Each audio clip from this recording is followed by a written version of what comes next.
From Hollywood, it's time now for...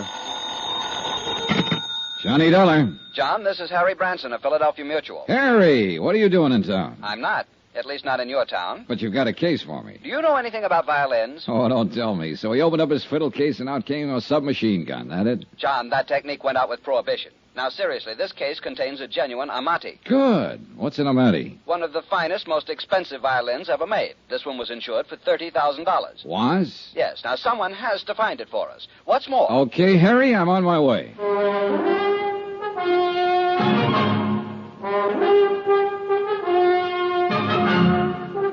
Tonight and every weekday night, Bob Bailey in the transcribed adventures of the man with the action-packed expense account, America's fabulous freelance insurance investigator. Yours truly, Johnny Dollar.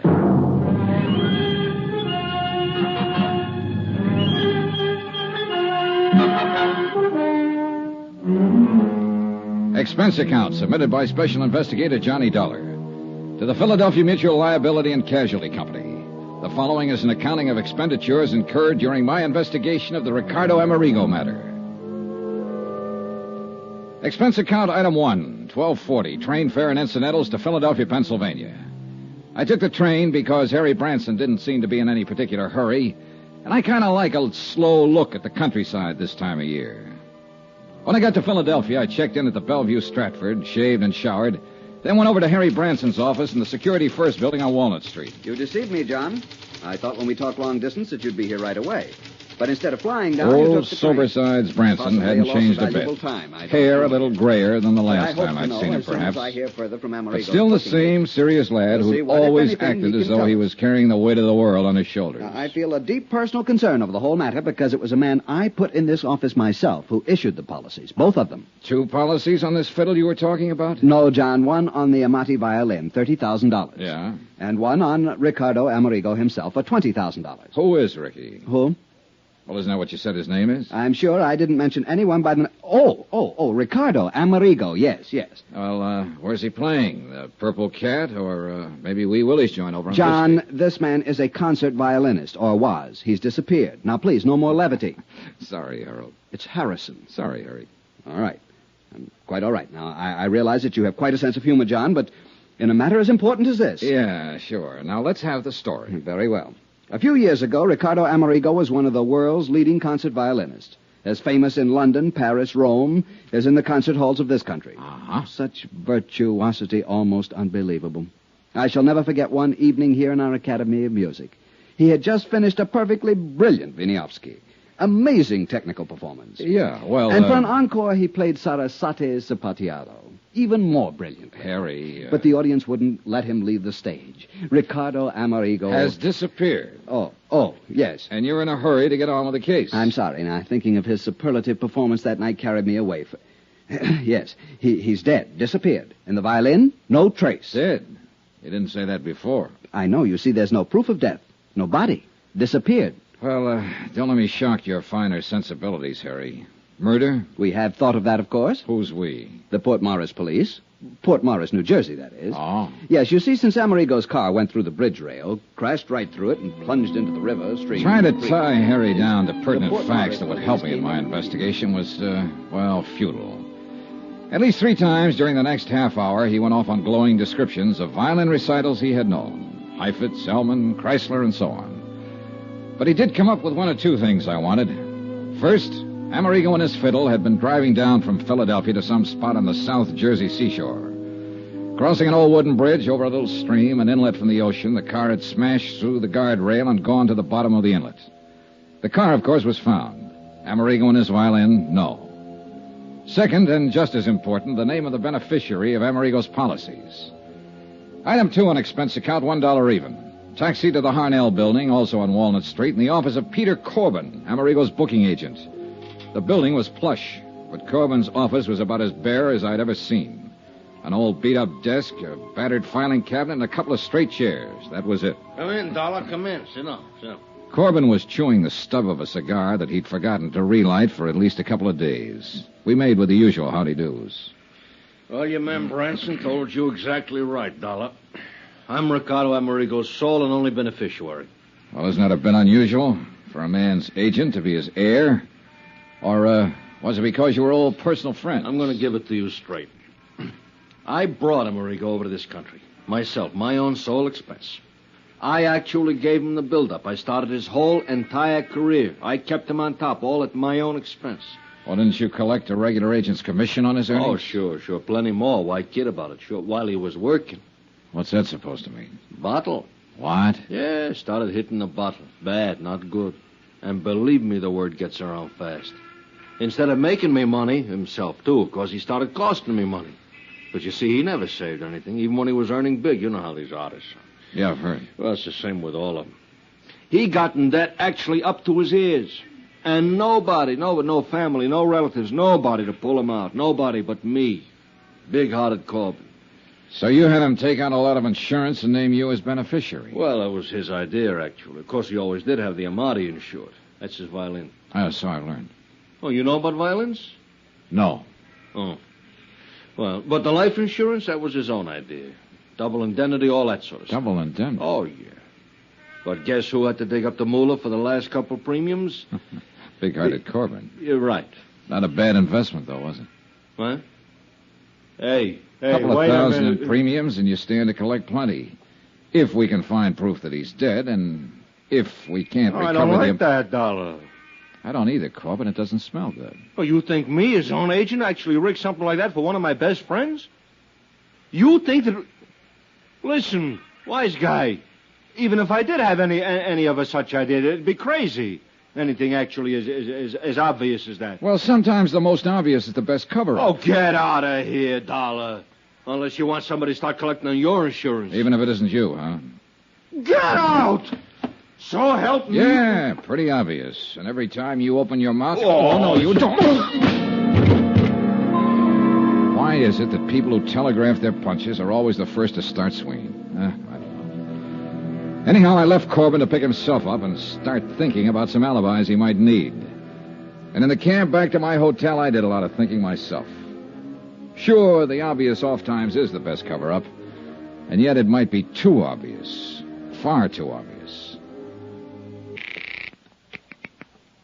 Branson here? Johnny Dollar here. Oh, John, good. Listen, at least there'll be no double indemnity to pay in the Amerigo matter. For accidental death, that is. You see... Wait a minute. About an hour ago, you weren't even sure he's dead. Did somebody find the body? No, unfortunately, but I've just received a call from the Port Morris police. They completed their examination of Amerigo's car. After they pulled it out of the creek, of course. I hope so. John, they found conclusive evidence of murder. Harry, I'll call you from Port Morris. Expense account, item 2. Subway, ferry, train, and bus fares to South Vineland, New Jersey. South Vineland because Ad Bowles lived there, and I knew that if anything at all happened in the heart of sunny southern Jersey, Ad would know about it. Retired and raising some of those wonderful South Jersey sweet potatoes and peaches with plenty of hired help, he amused himself by moseying around, getting to know everybody and everything that happened in his section of the state.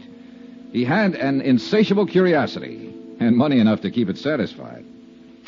Hi, you conniving, chiseling son of a gun. I've been waiting for you to get here. What took you so long? Hey, what was that conniving, chiseling crack, son? We're still on expense account, aren't you? Yeah, sure. Sure, and so help me, nobody in history ever had the knack of padding out an expense account the way you can. And collect those fancy commissions on top. When I was a private investigator... Who is retired? You call this retired 270 acres of sandy soil from which to try to wrestle the poor living? Oh, no, wait a minute. That Cadillac Eldorado out front, that belongs to one of the hired hands. 983 peach trees. And isn't that a landy field I see out there through the window? A lot of sweet potato land to be cultivated. Well, yes. Say, why didn't you fly down or let me know and I'd have picked you up? Look, with all the time I have on my I thought hands... you said you were very busy. Yeah. How long are you going to stay? So I can figure out where we'll go, what we'll do. Ed, I'm on a case. Well, sure. Ricardo Amerigo and his priceless fiddle. Oh, no. It was easy. When I heard about him going over the bridge, I contacted Barney Peters of the Port Morris PD. From Barney, I learned all about the next of kin. His agent, that is. Pete Corbin. Right. And that boy at Philadelphia Mutual, Harry Branson. And I knew Branson wouldn't call anybody but you in on the case. So here you are. Still a private eye, aren't you, Ed? Gotta have some way of killing time. And I suppose you have the whole case solved. Yep. Well, according to Harry Branson, who heard from the Port Morris police just before I left Philly, it was murder. Oh, you point killer. I thought I'd be the one to tell you that. No, sorry. The cops knew it first. Second, I told them. Huh? Yeah, I showed them where somebody'd used a hacksaw on the steering arm of Amerigo's car when they dragged it out of the creek. Uh-huh. So that was it. Yep. And who wielded the hacksaw? Well, Pete Corbin. Who else? Why? Who else stood to benefit by Amerigo's sudden trip to the great beyond? No. It's too easy, Ed. What's more, he's the only one who had constant and complete access to Amerigo's car. Why, he not only mothered little Ricky, clothed and fed him and kept him in booze, but he paid his rent, swept out his apartment, serviced his car. No, it's too easy. And Johnny, that car was even kept locked in Pete Corbin's own garage. And Corbin had the only key. Where did you learn that? From Corbin's landlord, by phone, of course. Said he thought Corbin did that so Ricky couldn't go out driving when he was drunk. And me? I think it was the other way around. He'd only let him drive when he was drunk, huh? Instead a good chance of smashing up in what would look like accidental death. So that Corbin would collect the double indemnity. It's open and shut. Any proof, Sherlock? Just get to Corbin, throw it all at him, and break him down. Maybe he'll even find the hacksaw tucked up his sleeve. Too easy. Any bets that it isn't Corbin? Yeah, I'll bet you. You name it. My commission on the case. I'll match it. Oh, and plus your expense account. Look, Ed, I want to see that car and the bridge and the creek, anything else I can find. Sure, I'll fly you down there. Then we can go on over to Atlantic City, hit some of the night spots. Your treat. You know, so we can build up the expense account enough for me to collect plenty.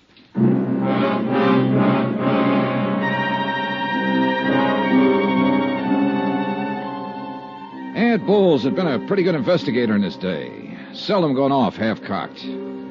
Yet all his evidence was purely circumstantial. And where was the body? What's more, Pete Corbin acted anything but scared. Or so I thought until I put through a routine call to Harry Branson. He was worried. He had a right to be. Pete Corbin had packed a bag, jumped into his car, and disappeared.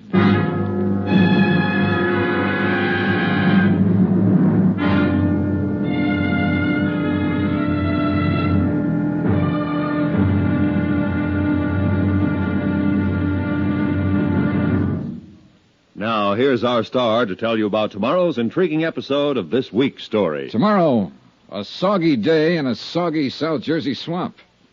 And a discovery almost too good to be true. Join us, won't you? Yours truly, Johnny Dollar.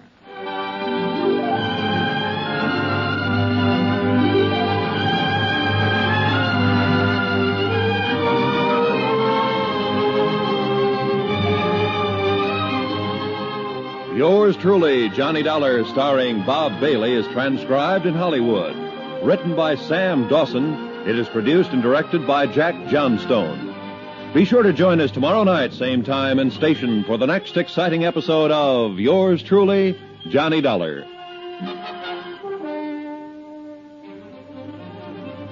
Roy Rowan speaking.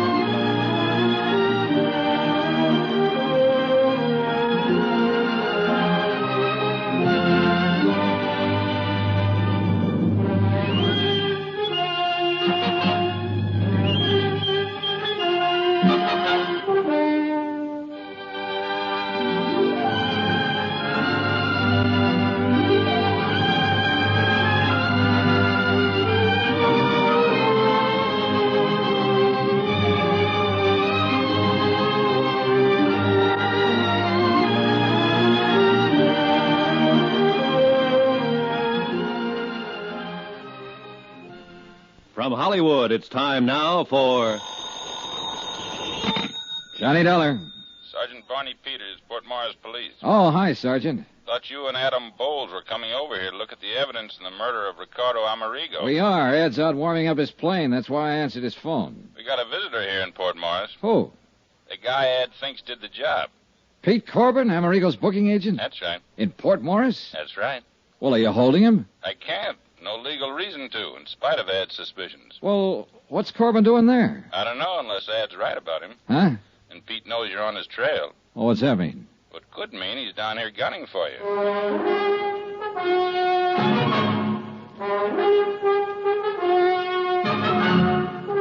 Tonight and every weekday night, Bob Bailey in the transcribed adventures of the man with the action-packed expense account, America's fabulous freelance insurance investigator. Yours truly, Johnny Dollar.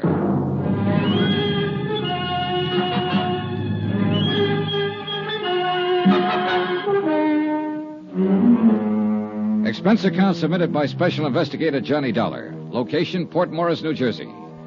Following is an accounting of expenditures incurred during my investigation of the Ricardo Amerigo matter. Item 3, $1 even. For whatever it was, the local druggist recommended to pull my stomach back together after the flight in Ad Bull's private plane from Ad's farm in South Vineland to Port Morris. In a sense, I'm glad we flew. In a car with Ed at the wheel, we'd have been all over the road. As it was, we were only all over the sky. Oh, beautiful day for flying, isn't it, Johnny? Can't you hold a straight course, Ed? What's the matter with this ship? Not a thing. I like to weave around a bit. I like the feel of it. You know, all that power under you. Yeah. Sure you're not just trying to scare me into welching on our little bet? I'm going to win that bet, Johnny. Your commission on the case, plus all that goes on that well-padded expense account of yours. You just get busy and find the body. Why don't you forget your dark past as a private eye and stay retired? What? And leave an old friend like you floundering around with a case that's... Hey! You don't watch your steering, we'll be floundering around in those salt marshes down there. Sorry. But can't you see, Johnny, Pete Corbin, Amerigo's agent, has to be the heavy. He's the beneficiary of Amerigo's policy. Amerigo owed him a lot of money. Too easy. And Pete's the only person we know of who was with Amerigo constantly. You got motive, opportunity. Too easy, I tell you. But I wonder what under the sun Pete's doing in Port Morris. That we'll be finding out. We'll land there in a couple of minutes now.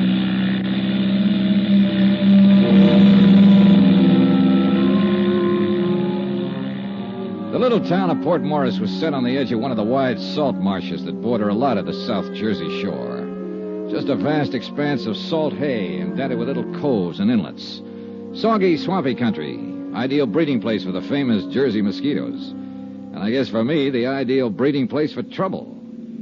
Sergeant Barney Peters met us at the mucky little landing strip just outside town. And we headed out on a narrow, muddy road across the marshes. Yes, sir, Mr. Dollar. If I were you, I'd try to pin down this Corbin. Where is he now? Back in town. Got Alf McCracken keeping an eye on him. Alf's the boy you saw Amerigo crash through the bridge that night, you know. Barney, I still wish you'd cooked up something to hold him. But what, Ed? Sure, Ed. Every bit of evidence you think you've got on Corbin is purely circumstantial. What else have you got to go on, John boy? Oh, we'll see. We'll see. After I have a look at the bridge Amerigo busted through in his car. It's just up ahead a bit. Crosses the Lucky Hoe Creek. I'd also like to know who could have... Well, I'd like to know what could have happened to his body. To that $30,000 Amati violin. You'll see.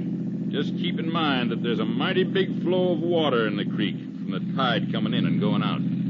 Tell me, Sergeant. Johnny, I checked it. Huh? Tide had just turned, was on its way out to the ocean at the time Amerigo's car went over the bridge. Right, Barney? That's correct, Ed. Right now, though, it's probably about as low as it'll... Whoa! What's the matter? Just pulling over to let this car that's coming past us. Otherwise, one of us might sheer off into the swamp. Yeah, these roads weren't meant for two-way traffic. Darn fool's coming pretty fast for a road like this. If he isn't careful... Hey, look, Pennsylvania plates. Huh? He's right. That's Corbin's car. Corbin, huh? Swing across the road. Block him. Quick! Son of a gun. Well, now, where's Corbin, all right? Well, then swing around. Go after him. On this road, he'd slide off into the swamp so fast... By the time we go on up to the bridge and turn, he'll be halfway back to Philadelphia, blasted. Well, we had the bird in hand and didn't know it. What are you going to do now, Johnny? Just exactly what we started out to do. You're losing valuable time. Now, if I were still in this Ed, racket... why don't you stay retired? We drove slowly on up to the bridge, stopped and got out. And although the tide was almost low now, it was easy to see how that rush of water would easily carry a violin or a body or most anything right out to sea. Or could it? The tide was running this same way when it happened. Out. Yeah. And the current was a lot stronger than it is now, so you can imagine what it would... Huh? Yeah. What's the matter, Johnny? Well, that big bird nest, whatever it is, down there at the side of the creek, 50, 60 feet. Oh, that's just where the reeds and hay got matted up. It does look like... Hey. Yeah. If that isn't a fiddle case propped up on top of it. Sure looks like one. Sure it is. Sure. The tide was higher then. The fiddle's stuck in those reeds. Wait here. Well, now, Johnny, don't. You come back here. Dollar! Dollar's like quicksand. Stay out of it. Oh, you darn fool. It was like quicksand, too. You'll never make it. Black, gluey muck. And I sank into it up to my knees. I almost had to swim through it, hanging onto it, pulling myself along by the reeds and bulrushes. But half of this case hung on that $30,000 Amati violin, and I wasn't going to let it slip out of my hands. A couple of times I dropped into soft holes, almost up to my shoulders, but somehow I kept going. Pulled the fiddle case off the pile of matted weeds and started back. I had used up most of my strength, with only one hand to pull myself along. Ed! Johnny! Johnny, try and grab this rope. Here! Can't reach! Try it again, Ed. Drag it back. Try it again. Johnny, use the violin case. It'll keep you afloat. I'll try. You all right, Dollar? Dollar! Here, Johnny. The rope again. Johnny! Johnny!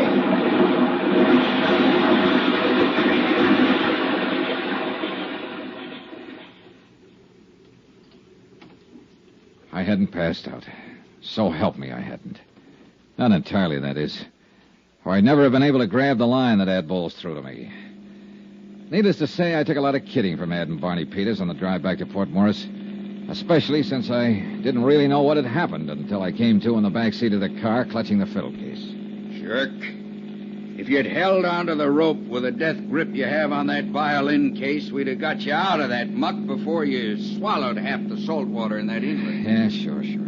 I'll say this for you, Mr. Dollar. You don't give up easy. The fiddle. The $30,000 Amati. At least I had half of this miserable case in hand in my hands. There'd be no insurance collection on that violin. And then I saw it. What's the matter, Johnny? You passed out again? No, Ed. You should have cleaned me up before you piled me into this car. What? Look. What is it? Piece of shirt. Ricardo Amerigo's shirt. Is that? Yeah, look. Monogram on the pocket, R.A. And what looks like bloodstains. Hey, you're right. Where'd you get that? I must have picked it up when I picked up the fiddle. Well, at least it proves that Amerigo went down with his car. There's no doubt of it.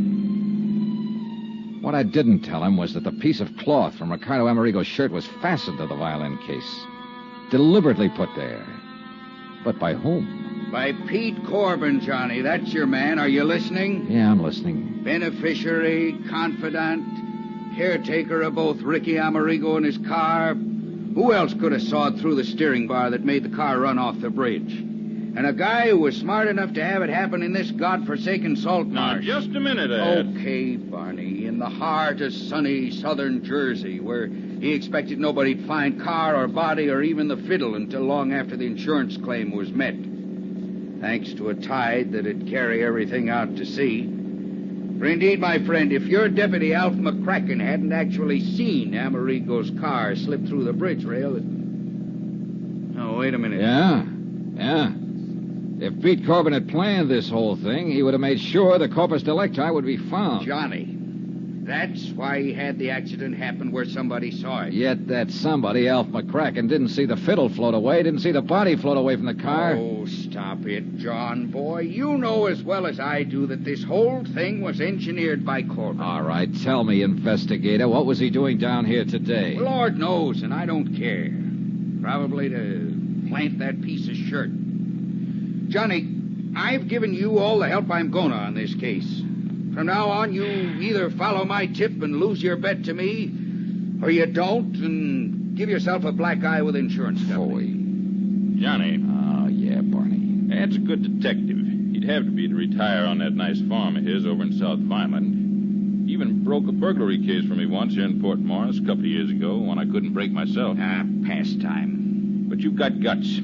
I like you for it. Thanks a lot. And to me, the Pete Corbin theory looks, well, too easy. Oh, not you, Barney. That's what I've been trying to preach to that stubborn egghead sitting beside you. I'll lend you a suit of clean clothes, and you can chase this thing down in the way you want to, without the dubious help of somebody who's just trying to win a bet from you. Traitor. And if I were you, I'd hunt up a few other people who knew Ricky Amerigo besides his press agent, Pete Corbin. You are a mind reader. Gentlemen, I have only one thing to say. And, Johnny, it's addressed to you. When you finally find that Pete Corbin done it, you know where to send the check to me.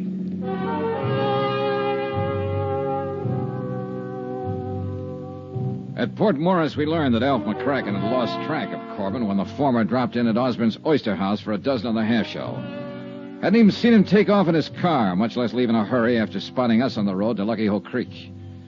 I took advantage of Barney's offer, borrowed a suit of his clothes, and accepted a ride from him to the crossroads of Woodbine where I could get a bus back to Philadelphia. Sure, half my job was done. I'd recovered the $30,000 Amati violin. But I could still hear the oh-so-pleasant voice of Ad Bowles, ex-investigator, not so retired. You know where to send the check to me, Johnny boy. Expense account item 5, $4.95. Bus fare from Woodbine to Philadelphia. And believe me, it's a long bus ride. As soon as I got to my hotel and changed into my own clothes, I called Harry Branson at the insurance company. Mr. Branson here? This is Mr. Dollar, Mr. Branson. Yes, Mr. John. Yeah, I'm back at my hotel, music lover. And I've just won the $30,000 Amati. What? Yeah, I got the fiddle for you. Well, thank heaven you recovered it. What of Ricardo Amerigo? Later. Do you want the Amati? I'll be right over.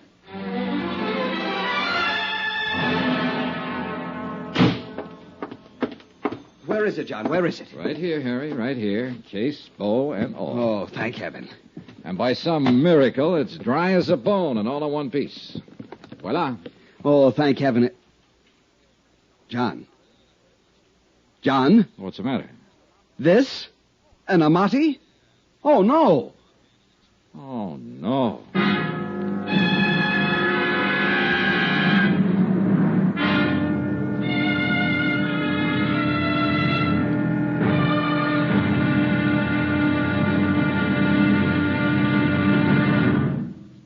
Now, here's our star to tell you about tomorrow's intriguing episode of this week's story. Tomorrow, the results of a poker game. And believe me, there are times when the cards can be really stacked against you.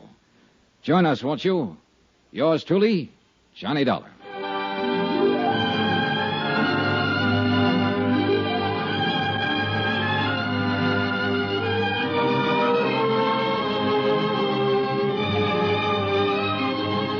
Yours truly, Johnny Dollar, starring Bob Bailey, is transcribed in Hollywood. Written by Sam Dawson, it is produced and directed by Jack Johnstone. Be sure to join us tomorrow night, same time and station, for the next exciting episode of Yours truly, Johnny Dollar. This is Roy Rowan speaking.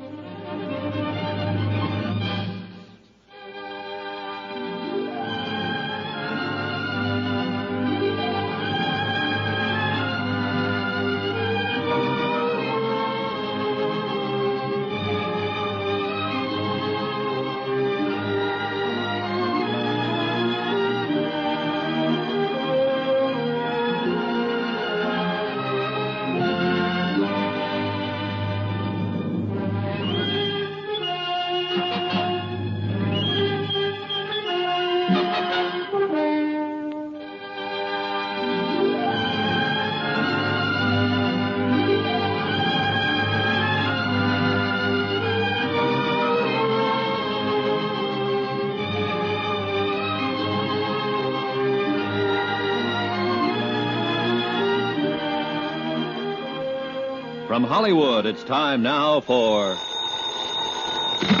Johnny Dollar. Yeah, Pete Corbin, Dollar. I found your message when I got in, but I don't know why I'm returning your call after that lacing I took from you. Well, at least you haven't run out on us. Why should I? How would you like to explain what you were doing in Port Morris, New Jersey yesterday afternoon at the scene of the so-called accidental death of your client, Ricardo Amerigo? Oh, yeah, I thought that was you I saw in that car down there. It sure was. Are you in your office? Yeah, that's right. I thought you wanted Well, stay to know... there. I do want to know. That and a lot of other things. I'll see you in about an hour after I've made another call. Okay, I'll be here.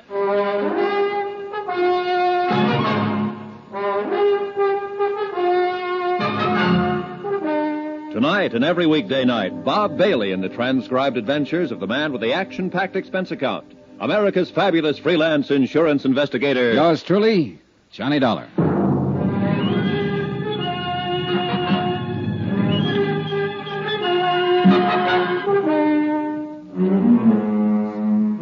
Expense account submitted by Special Investigator Johnny Dollar. Location, Philadelphia, Pennsylvania.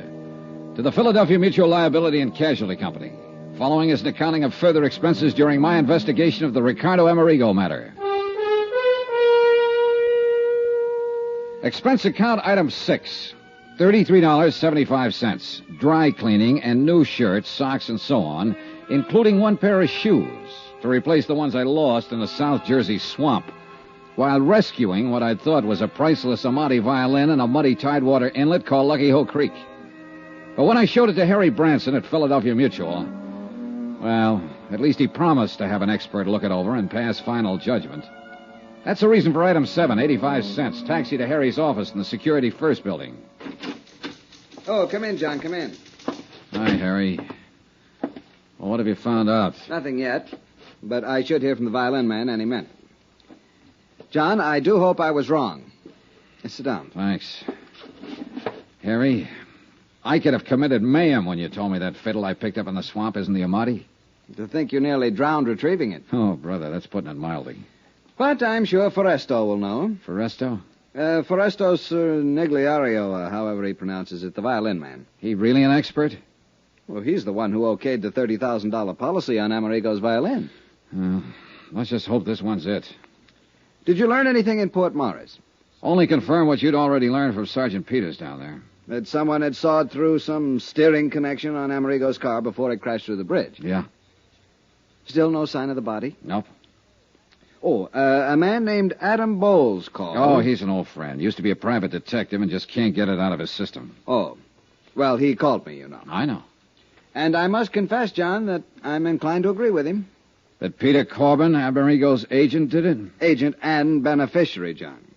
And apparently the one person who knew Amerigo well enough. I said it to Ad Bowles until I was blue in the face, Harry, and I say it again. Too easy. But who else? I don't know. That's what I came back here to find out. All the evidence. Circumstantial evidence. The kind of man that'd be a fool to let pile up against him if he really was guilty. Even so. Harry, let me do it my own way, huh? What if this Corbin tries to skip out? Then will be the time to... Excuse me. Yes. Mr. Charniero to see you, sir. Charniero. I knew that was it. Send him in. Our man is here, John. Foresto? Yes, sure. Oh, well. Come in, Foresto. Meet Mr. Dollar. Yes. How do you do, Mr. Dollar? You brought the fiddle? Yeah. Right here on the desk. Well? Thank you. I'll open up the case. Well, is it? Mr. Bronson, Mr. Dollar, I'm sure. Well? Well, Mr. Charniero? Charniero. Look, you've only got to look now that I've cleaned away some of the mud and the salt from the swamp where it was found.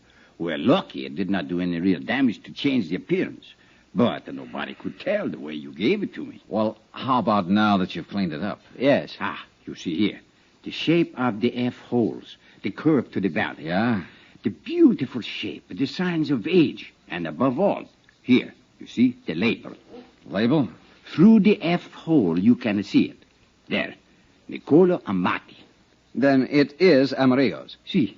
You're sure, Mr. Charniero? The label says. And Foresto says. Well, look, I talked with a fiddle player in the orchestra at my hotel last night. He told me there are literally thousands of imitations of every important violin ever made. Shape, size, label, and all. Now listen, Foresto. See. Tell me the truth. Do you really consider yourself an expert? Well, I must sell violins in my store. Violins, harmonicas, ocarinas, victrolas. How good are the violins you sell? Oh, so good ones. Some as high as $65. Harry, do you mean to tell me, with all due apologies for us, do you mean to tell me he was your authority for a $30,000 policy on Ricky Amerigo's violin? Well, of course, a representative from the Wurlitzer collection in Chicago verified Foresto's opinion at the time. See, the Wurlitzer know every good violin in the world. Yeah, Harry, let me have it. I'll give you a receipt for it. I'll bring it back when I'm through with it. Whatever you say, John. I assume you want to check further on the authenticity. And you are right. John. Yeah. To put it bluntly, you've still not accomplished very much insofar as Amerigo himself is concerned. With this fiddle under my arm, I think maybe I will. See you later.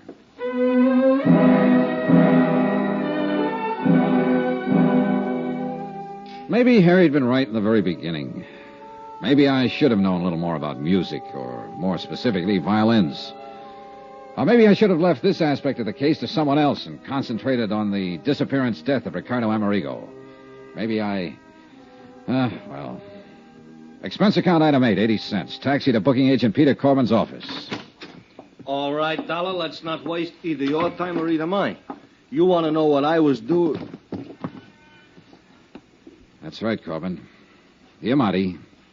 I found it right where you planted it. In that swamp near Port Morris. You actually found it. What do you mean where I planted it? What else were you doing down there in the South Jersey swamps? Is that where you found it? Well, you ought to know.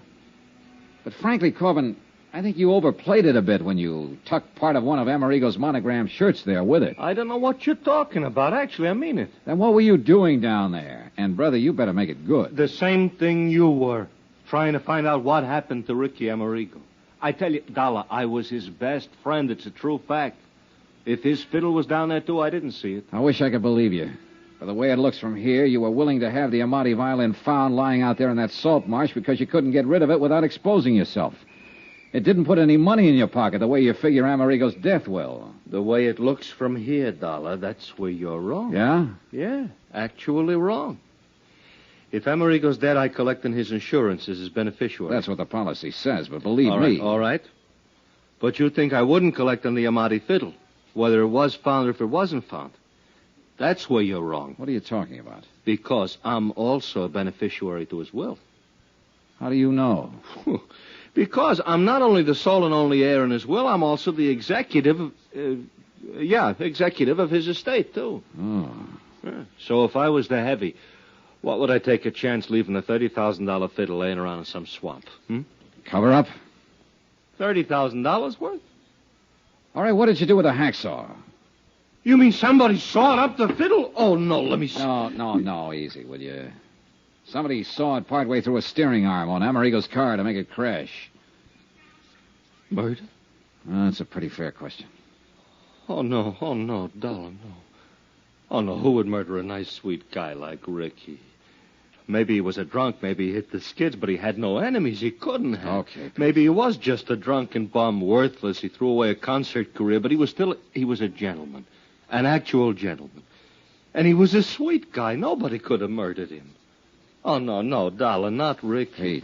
Pete, would you? Who was it? Tell me, huh? Who was the lousy punk? I'll kill him. Okay, Pete, I believe you. I don't care whether you believe me or not. Will you tell me who done it? Pete. Pete, will you listen to me? I'm listening. Now, look here. Look here and tell me. Is this Ricky's Amati violin? Yeah, that's it. Ah, poor Ricky.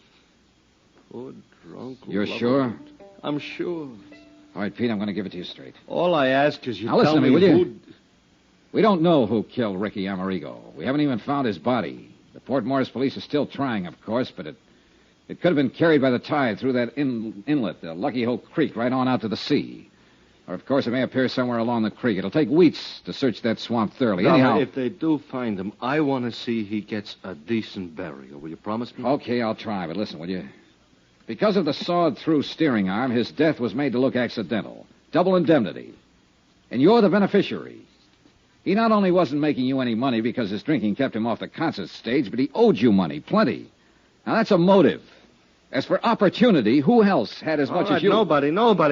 But I love the poor guy. I try to keep him alive, to get him back on his own feet. You told me, and I believe you.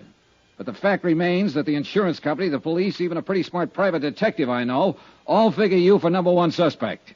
And they hope to accumulate enough evidence to move in on you. And you're with them, huh? No. What? Yesterday right here you told me... Sure, I know I did. But I've had time to think it out. Now, pinning it on you is just too easy. Much too easy. I'll say it to your face, Pete. You're no mental giant. But only an utter fool would let circumstantial evidence like that pile up against him and then commit a murder like that. I may be wrong. Lord help you if I am and find out. But I think you're clean. I swear I am. I'm going to play it that way unless I find solid reason to change my mind. Because, Pete. Yeah, Johnny? You're the one person who can help me in this case. I'll do anything. Actually, anything. Just ask me. All right. Now, first tell me where you were last Friday evening when Amerigo's car made that dive off that bridge. Alibi? That's right, brother, and you can be sure I'll check it. At Willie's. All right, who's Willie? Willie Elliott. He's a saxophone player, one of my clients. He was a friend of Ricky's, too. Well, where can I find him? What's his address? I'll write it down for you. We had a four-handed poker game. Who else in the game? Jerry Goldsmith, 120. He know Ricardo, too? Oh, yeah. Composer, conductor, violin player. Fiddle player, huh? Who was the fourth? Eric Snowden. Who's he? He's a fiddle maker. He lives at his shop. I'll write that down. Fiddle maker, did you say? Yeah. Yeah, he was the sole and only man Ricky would ever let touch his amati for repairs and fixing up, you understand? Who else were good friends of Ricardo's? While he was making it, plenty. Lately, nobody. You sure? Oh, nobody, Johnny, I know. Of course, he hung around a lot of bars. He was a regular. Give me a list. Well, let's see. There's a little place over on Pine Street called the Yellow Lamp. Expense account item 9, $370. A quick sandwich for Pete Corbin and myself and a flock of phone calls to Pete's poker pals. Just to make sure they were in and available when I could get around to see them. I had to phony up an excuse for seeing each of them. A friend of Pete's, just in from out of town, suggested I give you a call, that sort of thing. And apparently it didn't arouse any suspicion. At least it was a start. And for the first time, call it a hunch or whatever you like, I felt I was going to get somewhere in this case. As it turns out, I was. Believe me.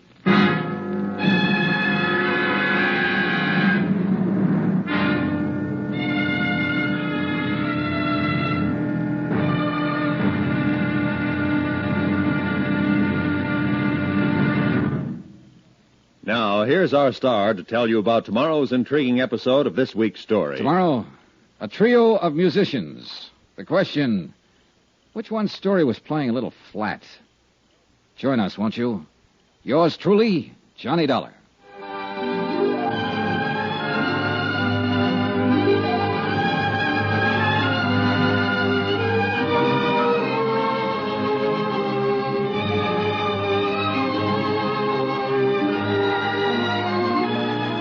Yours truly, Johnny Dollar, starring Bob Bailey, is transcribed in Hollywood.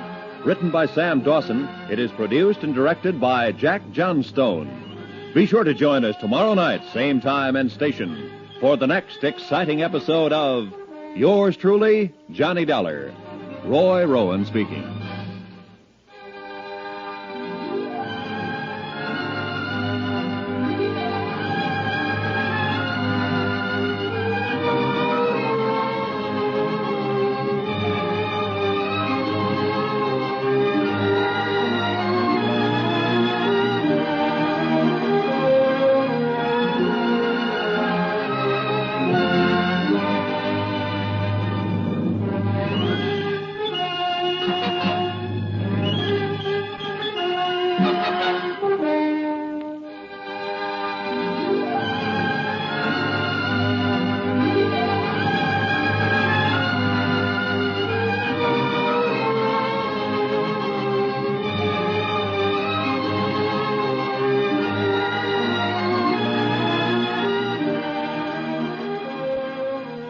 From Hollywood, it's time now for... Johnny Dollar. You are investigate. Hello? What'd you say? Who is this? You are investigate Ricardo Amerigo. Yeah, that's right. I'm investigating the Ricardo Amerigo matter. Who are you? Hello? Hey, listen, do you have some information, a tip on the case? Who are you? Hello? Hello. Hey, what is this, a gag? Yeah. Or is it supposed to be some kind of a cockeyed threat, a warning for me to get off the case? Believe me, this is no gag. Hello? Hello?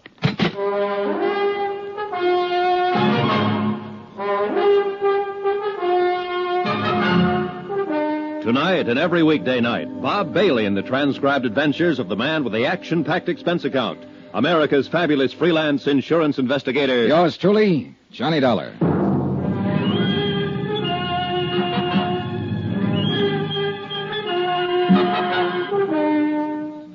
Expense account submitted by Special Investigator Johnny Dollar. Location, Philadelphia, Pennsylvania. To the Philadelphia Mutual Liability and Casualty Company. Following is an accounting of further expenses incurred during my investigation of the Ricardo Amerigo matter. Expense account item 10, $21 even, for drinks, for me alone. And believe it or not, I'm cold sober.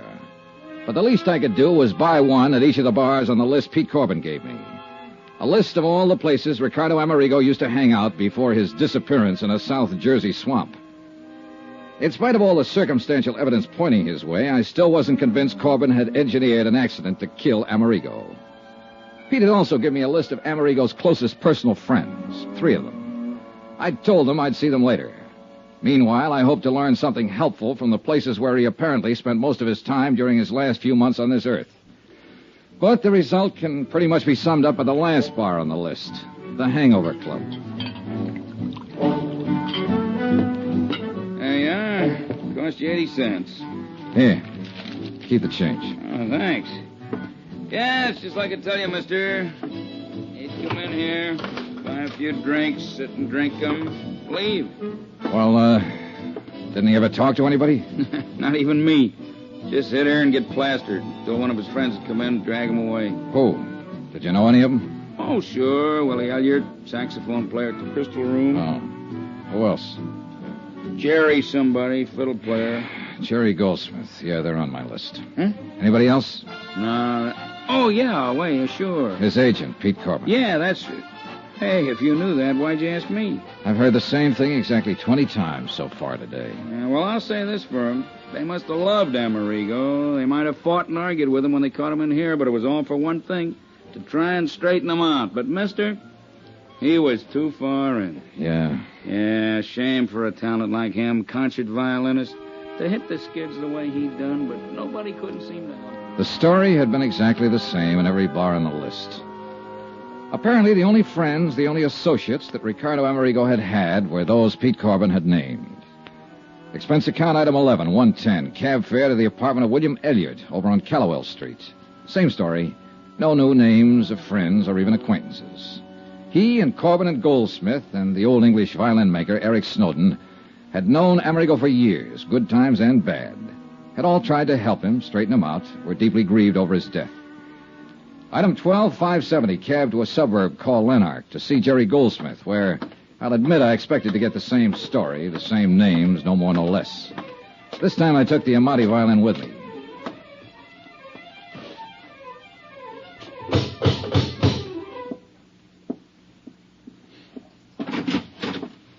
Hi. Who are you? I'm Johnny Dollar. Oh, yes, you called. Come in. Friend of Pete Corbin's, you said. Sit down. Mr. Goldsmith, I'll get right to the point. I'm an insurance investigator, and I came in... That violin case.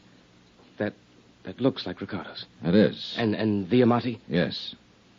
Oh, thank God. I found it down in a South Jersey swamp where Amerigo's car plunged off the bridge. It had been lying there, hidden by the marshe for several days. Is it all right? May I see it?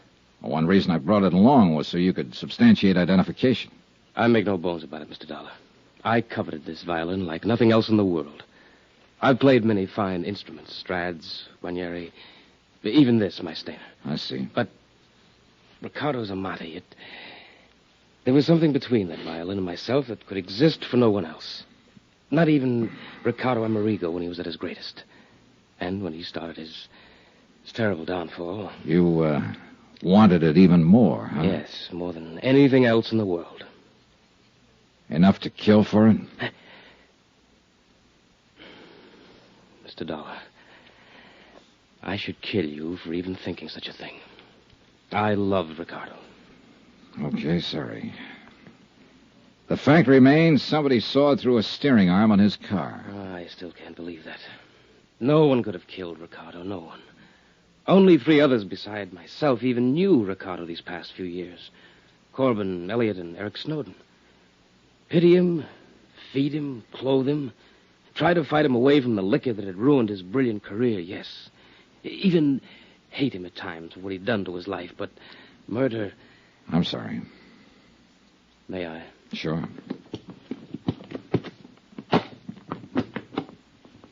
It, is the Amati. Yes, I know it as well as I know my own. May I play it? Sure.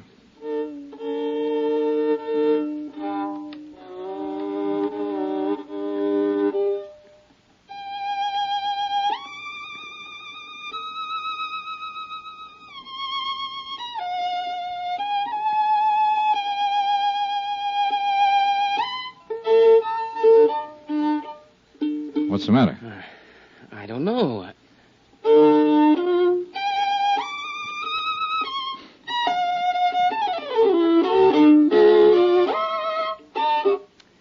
Mr. Dollar, it isn't here. The tone, the brilliance, the response, it isn't here. Something's wrong. You're sure this is the Amati? Oh, of course I'm sure, but something's wrong. Something's happened to it. It isn't the same. Well, you think the dampness of the swamp might have done... No, you can see. It's all right, but it isn't. Well, I don't know anything about violins. There are no cracks, no marks, no damage. Even the sound post. But you're sure it's Ricardo Amerigo's Amati? Yes, I told you so. I couldn't possibly be mistaken. But something is... Mr. Dollar... Well? I don't know. You know something? I don't either. I'm afraid I left Jerry Goldsmith rather abruptly and in a rather distressed condition. But I had plans, and the sooner I could carry them out, the better. Item 13 on expense account, $4.20 taxi fare back into town to the shop of Eric Snowden, violin maker. The only man who'd been allowed to touch Ricardo Amerigo's Amati, except, of course, for the music store owner who'd cleaned it up after I found it in the swamp. Yeah, it was possible he had done something to it that would destroy its tone. But for some reason or other, call it a hunch if you like, I hope not. Snowden's shop was located on a colorful little side street. Really not much more than an alley called Eisminger Street. Right in the middle of one of the busiest sections of the city, surrounded by skyscrapers, office stores, and all the traffic that goes with them. This one little alley. Except for Snowden's place, the tiny buildings packed side by side are all residences, left over from years gone by when this was a residential section, and still unspoiled by the bustling activity around them. Thank you, Mr. Romandi, and I'll be sure to hear you at the Academy of Music Saturday night. Sir! Mr. Snowden? Yes, I'm Eric Snowden, but that violin case... I'm Johnny Dollar. I phoned you. Oh, please come in. Mr. Dollar. That's right. It's Ricardo Amerigo's. It's been found. Please let me... Mr. Snowden, I'm an insurance investigator. Part of my job has been recovery of this violin. It's possible loss was the most heartbreaking thing I ever contemplated, but you found it. I think so. You think? I don't understand. Well, here, take it. Examine it. Yes, but not here. Come, we'll go up to my workroom on the 2nd floor, where I can check it thoroughly. I'll lock this front door so we won't be disturbed. Now, come with me, please. I can't believe it. It's so wonderful you found it. It would have been a terrible loss to the world. Yeah, I guess so. You're not a violinist yourself? No. I'm afraid the only violin music I know is what I hear in... Now, here we are. Oh, quite a shop. Most of the finest violins in the world have been here, one time or another. The Stradivarius of Yasha. It was quite a shop. The violins The of... walls were lined with fiddles in the making, and with tools. Some familiar and some that were... Wait a minute. Hacksaws. A couple of them small and delicate, but one a big one and dirty. As Eric Snowden turned away to open the violin case, I ran my fingers over the blades. There was grease on one. Axle grease. Now here.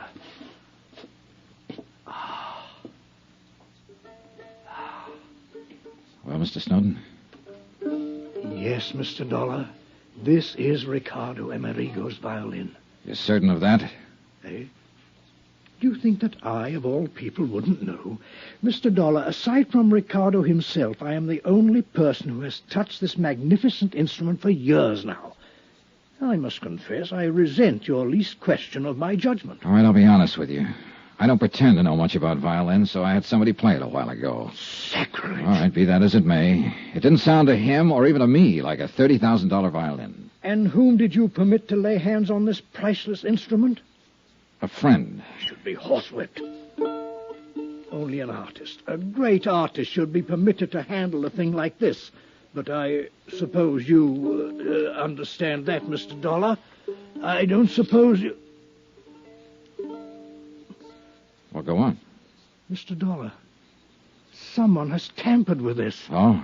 Of course it doesn't sound right. Did this friend of yours presume to be a violin maker, too? What do you mean? The sound post, the placement of the bridge. Of course it doesn't sound right. Now, why does somebody have to... Do you want to answer that? No, let them wait. This is more important. No wonder you or your friend or anyone else questioned the validity of this instrument. Hey, whoever that is down there, he really wants you. Look here, a simple adjustment here and here. Oh, bother. Go ahead, I'll wait. All right, I shall be right back. It was a quick suspicion when I spotted the hacksaw on the wall, and I couldn't forget the warning over the phone. While Snowden waited on his customer, I poked around the shop some more, looking for goodness knows what. And I found exactly nothing. No doubt Snowden was telling the truth. Until I started to sit down to wait for him, and as I pulled over a stool, I knocked open the door of a cabinet next to his workbench. I started to close it again, and then I saw it. Hanging there on a hook was a violin. I grabbed it out of the cabinet and held it under the light beside the one in Amerigo's case. I held them up together. It was unbelievable. The shape, the color, the markings, nicks on the little pegs you tune them up with, a spot of stain on the scroll, even a tiny, almost indiscernible scratch on the back, an old pencil mark on the inside near the label. It was impossible, but it was true. These two violins were absolutely identical.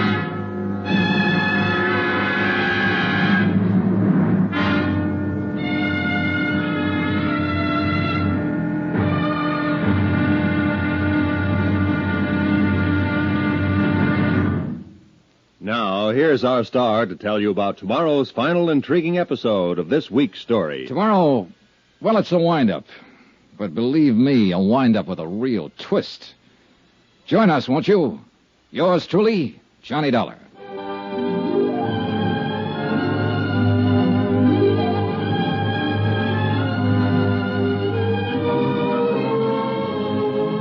Yours truly, Johnny Dollar, starring Bob Bailey, is transcribed in Hollywood. Written by Sam Dawson, it is produced and directed by Jack Johnstone. Be sure to join us tomorrow night, same time and station, for the next exciting episode of Yours truly, Johnny Dollar. Roy Rowan speaking.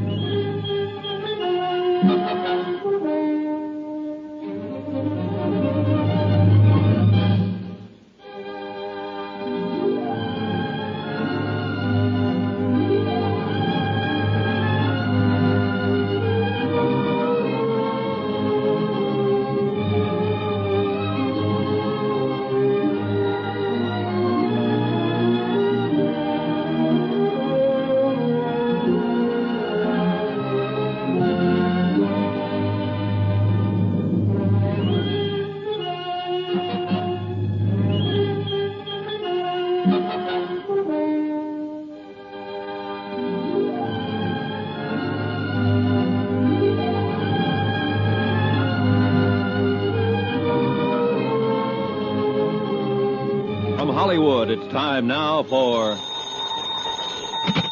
Johnny Dollar. John, this is... Don't tell me. Harry Branson at Philadelphia Mutual. Yes, it is. Listen, John, I know you found his Amati violin. Are you sure? But Ricardo Amerigo himself, nothing. And after all, there's not only the $20,000 policy on him, but...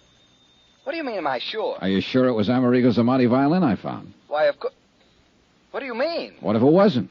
What if it was just an imitation? John, stop it. That's What do you mean? That $30,000 well-insured fiddle I picked up in the South Jersey swamps may be a phony. Oh, no.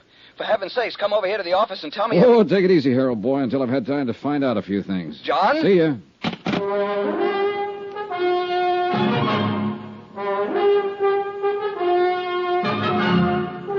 Tonight and every weekday night, Bob Bailey in the transcribed adventures of the man with the action-packed expense account, America's fabulous freelance insurance investigator. Yours truly, Johnny Dollar.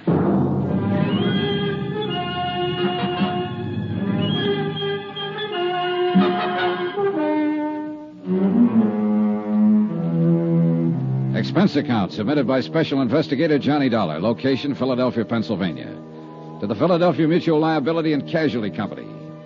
Following is a final accounting of expenditures incurred during my investigation of the Ricardo Amerigo matter. When Ricardo Amerigo's car was hauled out of a swamp somewhere near Port Morris, New Jersey, there was no sign of his body. Only a sawed-through steering arm on the car that indicated somebody had done him dirt. However, I did find the fiddle, the $30,000 Amati that had helped him become one of the world's top concert violinists. Anyhow, with the fiddle under my arm, I ended up at the shop of violin maker Eric Snowden for final confirmation that it was the genuine Amati that I'd found. This Eric confirmed. However, while we were in the second-floor workroom of his shop on Eisminger Street talking about the fiddle, somebody pounded on the street door downstairs. Oh, bother. I'll be back in a moment, Mr. Dollar.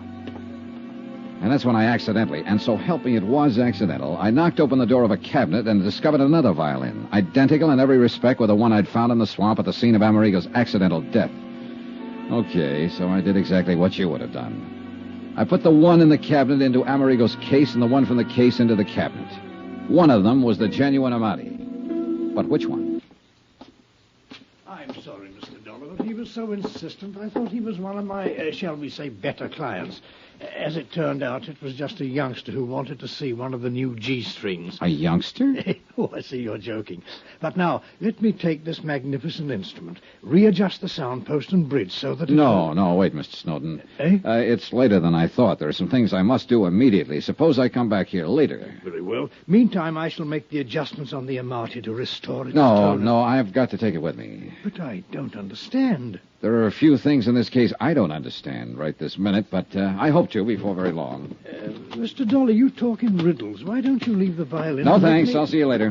But please be careful with it. If anything should happen to that priceless... Don't worry. Nothing will happen to it.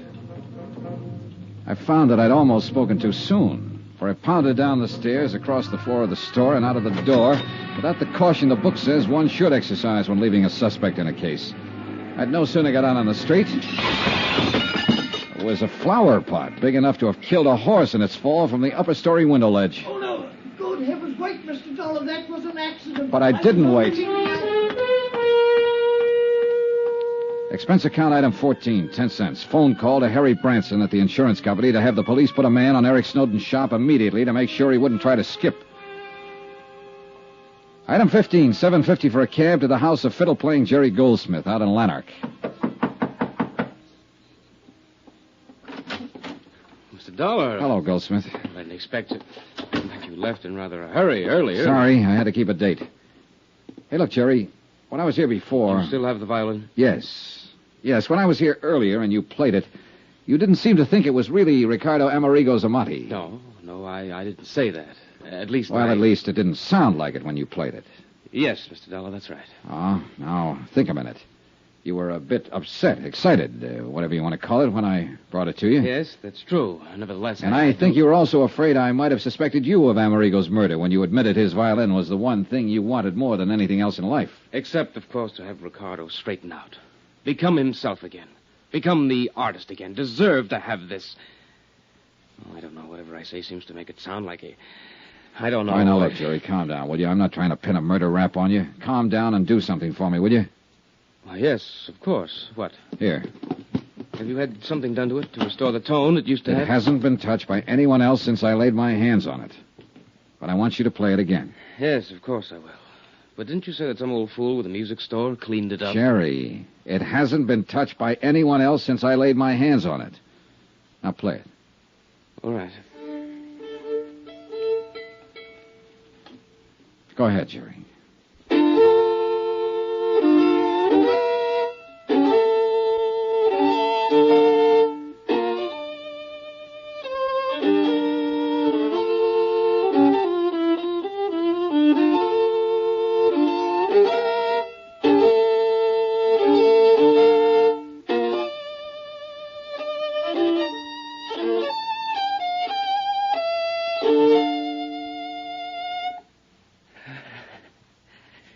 It's the Amati, isn't it? Yes. Yes, it's the Amati. A beautiful, wonderful...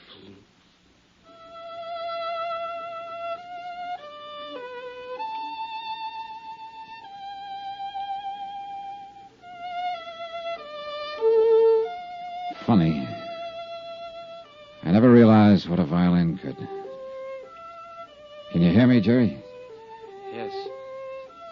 Yes. And to think it's taken something like this to lead me to a killer.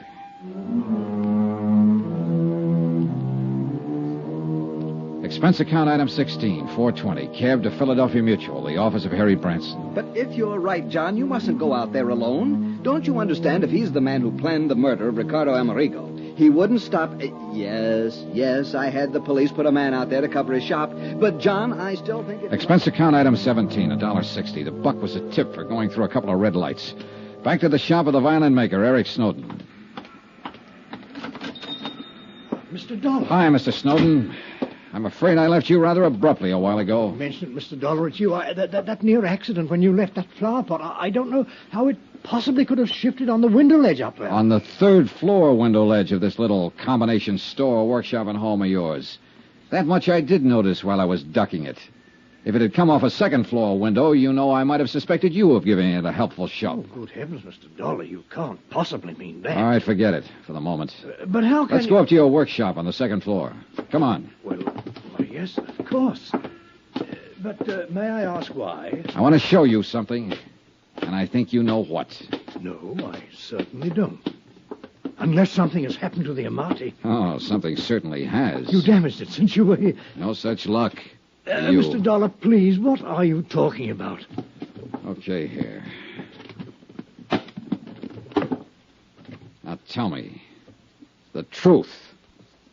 Is this Ricardo Amerigo's Amati violin? Yes. I've told you so. You're sure? Of course I'm sure. You know something? You aren't, but I am. What? Now open that cabinet there beside your work table. What for? Because I tell you to. But I... just what are you getting at, Dollar? Are you going to open it or shall I? No. Get out of here. This is my shop, my place. You can't do this sort of thing to me. Would you rather the police did? They're on their way. The police? But I... Well? There's no need to open it. Ricardo Amerigo's Amati is in it. Well, that's where you're wrong. This is the Amati. In this case, the one in the cabinet is the identical copy of the Amati that you made.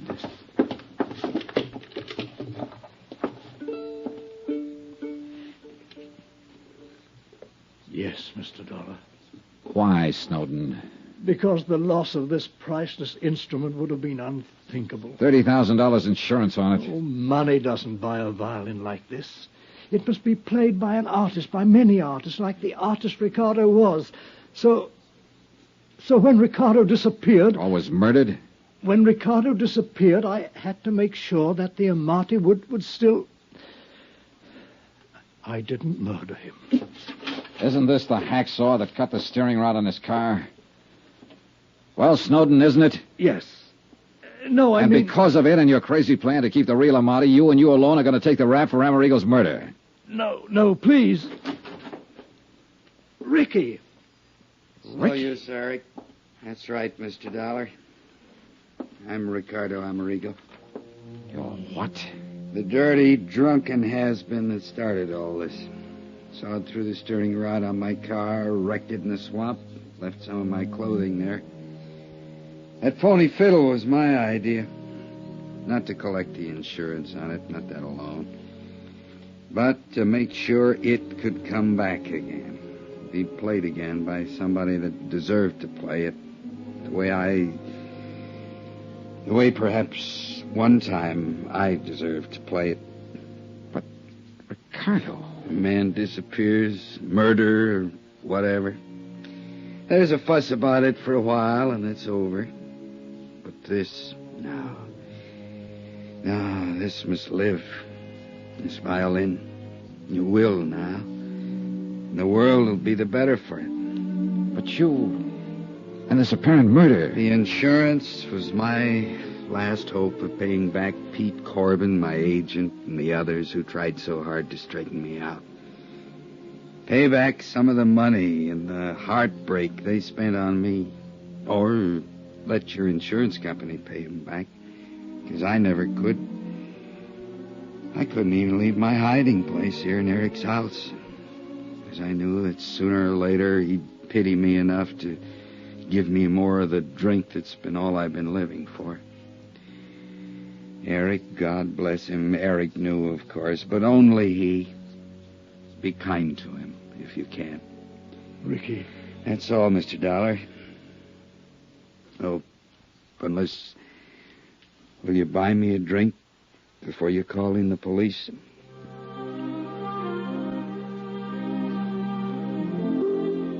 Expense account item 17, $8.50. One bottle of the best I could buy before I called in the police.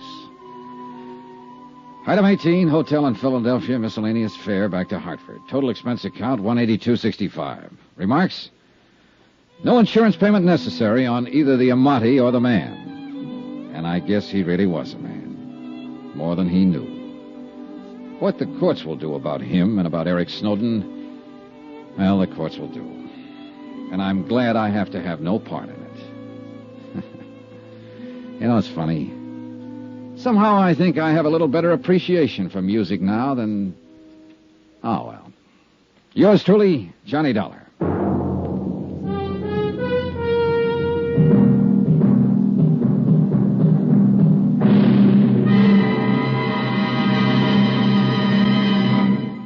Remember, there'll be another intriguing story for you beginning next Monday night. Next week, the Duke Red matter. A racehorse that could only be stopped by a killer.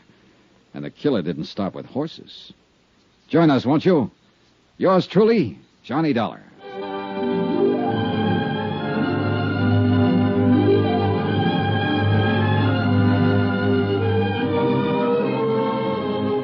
Yours truly, Johnny Dollar, starring Bob Bailey, is transcribed in Hollywood.